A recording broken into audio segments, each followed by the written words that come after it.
राधे राधे बच्चों, बोलो श्री कृष्ण भगवान की जय, विष्णु लक्ष्मी की जय, अपने अपने माता पिता की जय, अपने अपने गुरुदेव महाराज की जय। भागवत पुराण की जय। भागवत पुराण में 7वां अध्याय भगवान के लीला अवतार की कथा का वर्णन। ब्रह्मा जी ने कहा, सर्वप्रथम जब प्रलय काल में पृथ्वी जल में डूबी हुई थी, तब पृथ्वी का उद्धार करने के लिए भगवान ने बरहा अवतार लिया था। उस समय का दैत्य हिरण्याक्ष जल के अंदर ही उनसे लड़ने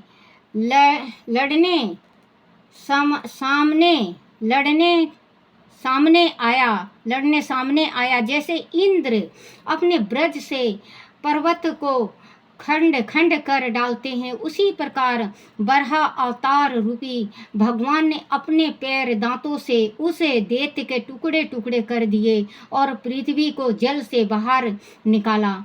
फिर उन्होंने प्रजापति की रुचि नामक पत्नी के गर्भ से जन्म लिया। उस समय प्रभु को सुयज्ञ के नाम से पुकारा गया। उस अवतार में प्रभु ने दक्षिणा नाम पत्नी से सुषमा नामक पुत्र उत्पन्न किया, जो देवता कहलाया। उन्होंने 3 लोकों के संकट हर लिए। इसी से शंभु मनु ने उन्हें हरि नाम से पुकारा। हे नारद,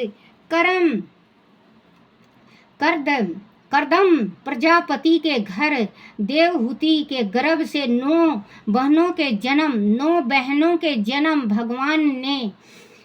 भगवान ने कपिल के रूप में तीसरी बार अवतार लिया। उन्होंने अपनी माता को आत्मा ज्ञान का उपदेश देकर उनके हृदय के सभी मेल कीचड़ को धो दिया। तब वह कपिल भगवान के वास्तविक रूप को जान सकी।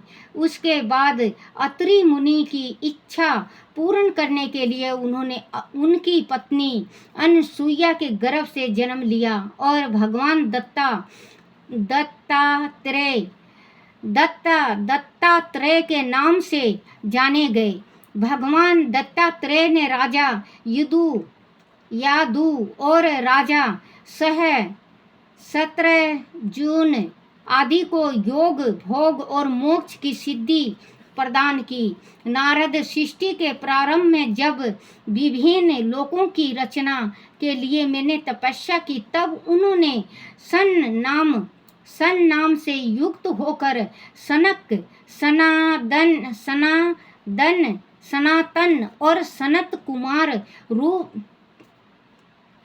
रूप में अवतार लिया। इस अवतार में प्रलय के कारण प्रलय कल्प में प्राप्त आत्मा ज्ञान को भूला बैठा ऋषियों को उन्होंने आत्मा ज्ञान का उपदेश दिया और उन्हें परमात्मा का ज्ञान कराके आत्मा साक्षात्कार कराया। एक कल्प में वह धर्म की पत्नी दक्ष कन्या मूर्ति के गर्भ से नारायण के रूप में प्रकट हुए। उनकी तपस्या से भयभीत होकर इंद्र ने सुंदर अप्सराएं उनका तप खंडित करने के लिए भेजी, परंतु उनके सामने पहुंचकर वह अपना काम भाव ही भूल बैठी। नर नारायण के निर्मल हृदय में क्रोध के लिए कोई स्थान नहीं था, फिर काम भाव का प्रवेश कैसे हो पाता। पुत्र एक बार राजा उन्ता ने पद के निकट बैठे बालक ध्रुव को उनकी सौतेली माता सुरुचि ने फटकार दिया। उससे आहत होकर बालक अवस्था में ही ध्रुव ने वन में कठोर तप किया। उनकी तपस्या से प्रसन्न होकर भगवान विष्णु रूप में प्रकट हुए और ध्रुव को आकाश में ध्रुव पद का वरदान दिया। उसी ध्रुव की परिक्रमा आज भी आकाश में सप्त ऋषि करते हैं। राजा वेन अत्यंत विलासी प्रकृति का था। ब्राह्मणों के श्राप से उसका ऐश्वर्य और पुरुष समाप्त हो गया। वह नरक में जाकर गिरा। ऋषियों की प्रार्थना पर भगवान ने उसके शरीर का मथन करके पीथु के रूप में अवतार लिया और उस नरक के भोगों से उबार कर पुत्र शब्द को चरितरथ किया। पुत्र शब्द का अर्थ है पुत नामक नरक से रक्षा करने वाला। बच्चों, जो पुत्र का मतलब बताया है, पुत्र शब्द का अर्थ है, देखो बच्चों, पुत्र शब्द का अर्थ है वह पुत नामक नरक से रक्षा करने वाला। पुत्र नरक है। एक नरक से जो पुत्र होता है वो नरक से बचाता है माँ बाप को वाला। इसी अवतार में भगवान ने पृथ्वी को गाय की भांति दोहन करके समस्त औषधियों को लोक कल्याण के लिए प्रस्तुत किया। राजा नाभि की पत्नी सुदेवी के गर्भ से भगवान ने श्रवैष्भव देव के रूप में जन्म लिया। माफ करना बच्चों, ये जीभ नहीं पलट रहा है मेरा। लिया। इस अवतार में उन्होंने समस्त आसक्तियों से विलग होकर मन और इंद्रियों को शांत किया और समदर्शी रूप में जड़ों की भांति योग चरण किए। इस शीतल को महर्षि लोग परमहंस पदज्ञा अवधूताचार्य के नाम से पुकारते हैं। इसके बाद मेरे यज्ञ में उन्होंने श्रवण के समान कांति वाले हाई गिरवे के रूप में अवतार लिया। भगवान का यह रूप वेदमय, यज्ञमय और सर्वदेवमय कहलाता है। हाय गिरवे की नासिका के श्वास से वेदमणि प्रकट हुई।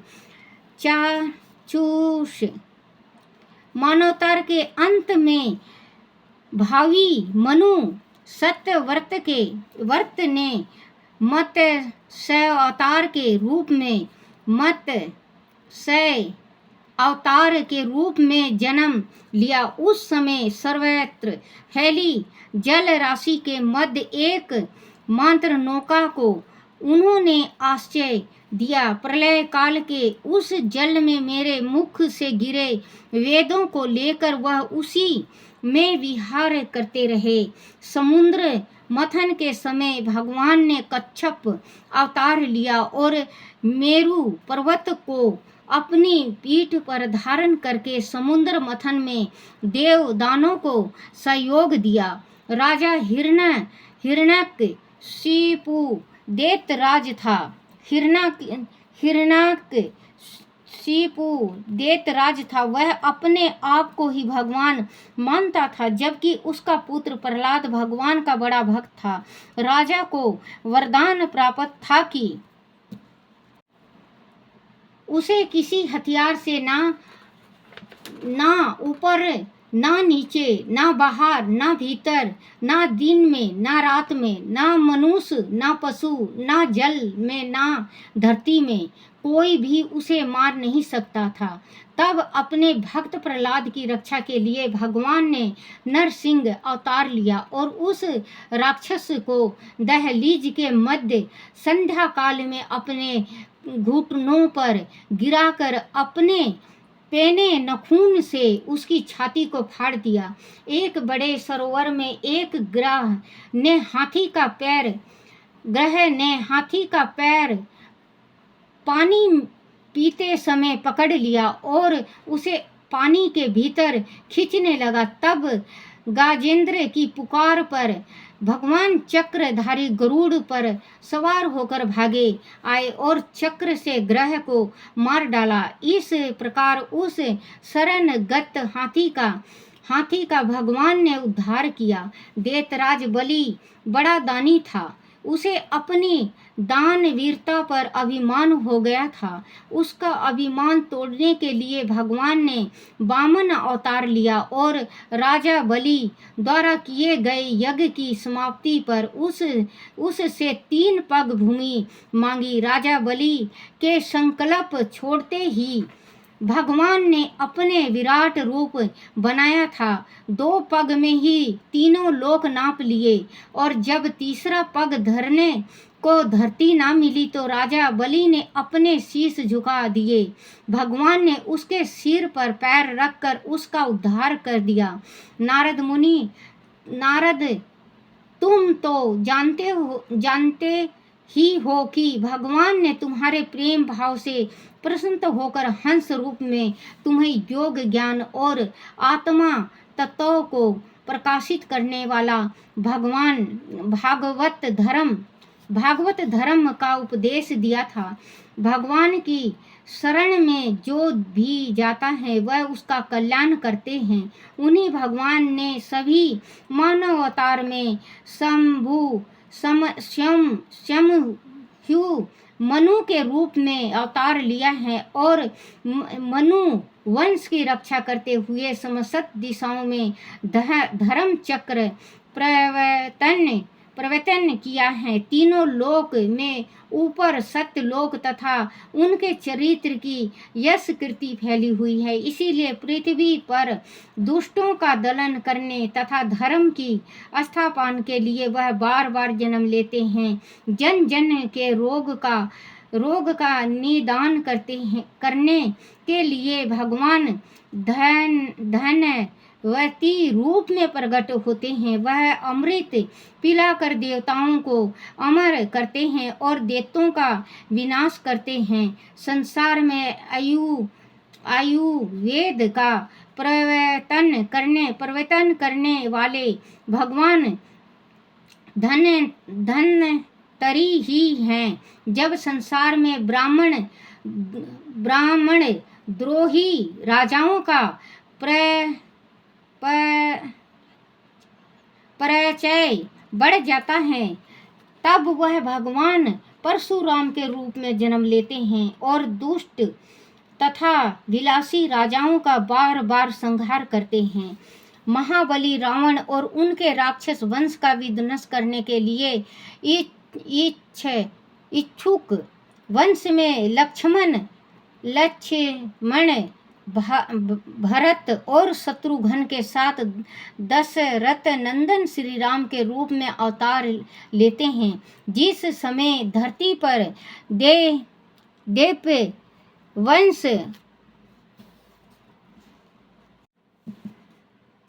दैत्य और दुष्ट राजाओं का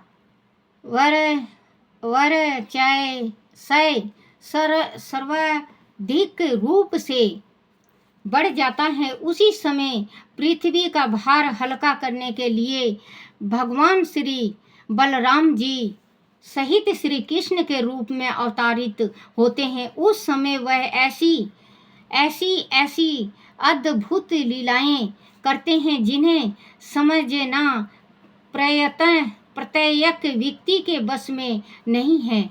पूतना के प्राण हरण करना, यशोदा माता को अपने मुख में ब्रह्मांड के दर्शन कराना, बाल अवस्था में ही अपने पैर के अंगूठे में बड़े भारी छक्कड़े को हवा में उछाल देना, मायू अर्जुन वृक्ष का उद्धार करना, कालिया नाग का दहन करने के यमुना के दूषित जल को शुद्ध करना, दागिन से ब्रजवासियों को बचाना, नंद बाबा को अजगर के भय से मुक्ति दिलाना, मम दानव के पुत्र वयोमासुर से ग्वाल बालों को छुड़ाना, इंद्र के कोप से ब्रजवासियों को गोवर्धन पर्वत को अपनी उंगलियों पर उठाकर बचाना और इंद्र का मान मर्दन करना, वृंदावन विहार में गोपियों के साथ रास लीला करते हुए गोपियों को कुबेर के सेवक शंखचूड़ा द्वारा अपहरण करने की से बचाना, धेनु का सुर, वागासुर, केसी, अरिष्टासुर आदि दैत्यों का विनाश करना, चारुण आदि पहलवानों को मारना, कुलिया पीड़ हाथी को वश में करना, कंस, कालवन, भौमासुर, सोलव, संभारसुर, विदुरथ,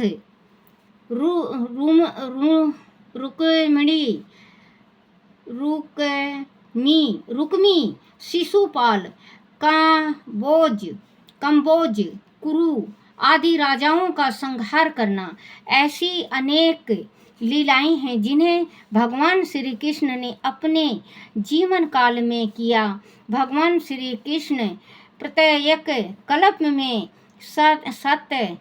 सत्यवती के गर्भ से जन्म लेकर व्यास रूप में वेदों का पारायण करते हैं और इस विभिन्न शाखाओं में विभाजित करके उनकी परंपरा को आगे बढ़ाते हैं। जब मनुष्य में काल के आने में असंख्याय पापों का उद्धार होगा, तब वह भगवान बुद्ध के रूप में उनका कल्याण करेंगे और काली काल के अंत में जब सतपुरुष के घर भी भगवान की कथा में विघ्न पड़ने लगेगा, ब्राह्मण, क्षत्रिय तथा वैश्य पखंडी हो जाएंगे और शूद्र का राज आ जाएगा तथा कहीं भी धर्म का अवहेलना और यश की ध्वनि सुनाई नहीं देगी। तब कलयुग में शासन करने के लिए भगवान कलिक अवतार लेंगे। बच्चों, आज माफ़ कर देना, श्रवण का शायद मैं ना सुना पाऊँ क्योंकि अभी एक पन्ना और पड़ा है। ये आज बहुत लंबा भागवत का ये अध्याय है। बोलो श्री कृष्ण भगवान की जय। हे नारद, जब सृष्टि का जन्म होता है और संसार की रचना का समय आता है, तब तपस्या 9 प्रजापति, मारीच आदि ऋषि और मैं स्वयं ब्रह्मा सृष्टि की रचना करते हैं। उसी समय धर्म, विष्णु, मनु, देवगण और राजा लोग पृथ्वी पर शासन करते हैं। जब सृष्टि के पालन का समय आता है, तब अधर्म, क्रोध, रुद्र, सर्प, दैत्य, 5 भूतों का विखंडन आदि भगवान की मायावी विभूतियां प्रकट होती हैं। ऐसा कौन है जो भगवान की शक्तियों की गणना कर सके? समस्त सृष्टि की रचना और संहार करने वाली माया उनकी ही शक्ति है। ऐसी अंत शक्तियां के स्वामी भगवान के स्वरूप को मैं स्वयं भी नहीं जानता, फिर दूसरों का तो कहना ही क्या है। आदि देव भगवान शेष भी अपनी सहस्त्र मुखों से 100 मुखों से उनका योग गान करते आ रहे हैं, परंतु वह अब भी उनके आदि और अंत स्वरूप की कल्पना नहीं कर सके। जो व्यक्ति निष्काम और निष्कपट भाव से अपना सर्वस्व और अपने आप को भी उनके श्री चरण कमलों में नौछावर कर देता है, उस पर आनंद भगवान स्वयं ही दया करते हैं और उनकी दूसर माया को पार करके वह उनके निकट जा पाता है। ऐसे व्यक्ति वह मैं हूँ या मेरा है ऐसा भाव कभी प्रकट नहीं करता। हे नारद, परमात्मा का वास्तविक स्वरूप एक रस शांत अभय देने वाला और ज्ञान स्वरूप है। ना उसमें माया का मल है और ना उनके द्वारा रची गई विषमताएं ही। वह ज्ञान स्वरूप है, ना उसमें वह सत्य और असत्य दोनों से परे हैं। किसी लौकिक या वैदिक शब्दों की पहुँच वह तक नहीं है। अनेक साधनों से संपन्न होने वाला कामों का फल भी वह तक नहीं पहुँच पाता। स्वयं माया भी उनके निकट नहीं जा पाती। परम पुरुष भगवान का यही परम पद है। महात्मा लोग और प्रेमी भक्तगण उसी परम पद का शोक रहित होकर आनंद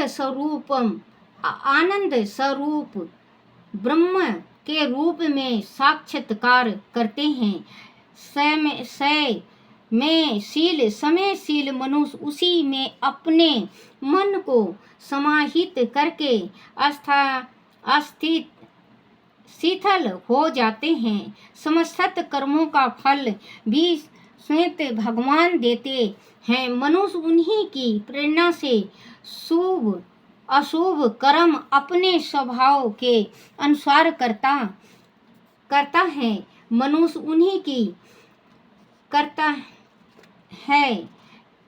इसे शरीर में वह आजन्म सदैव शीतल रहने वाला आत्मा है जो कभी नष्ट नहीं होता। भगवान में उन्हीं भगवान की विभूतियों का साक्षीपत वर्णन है। जो नित्य उनका श्रवण करता है उसे माया कभी मोहित नहीं करती। तुम भगवान के गुणों का अर्चन प्रचार जन जन में करो, वह मेरा आदेश है। बोलो श्री कृष्ण भगवान की जय। बोलो श्री राधे राधे की जय।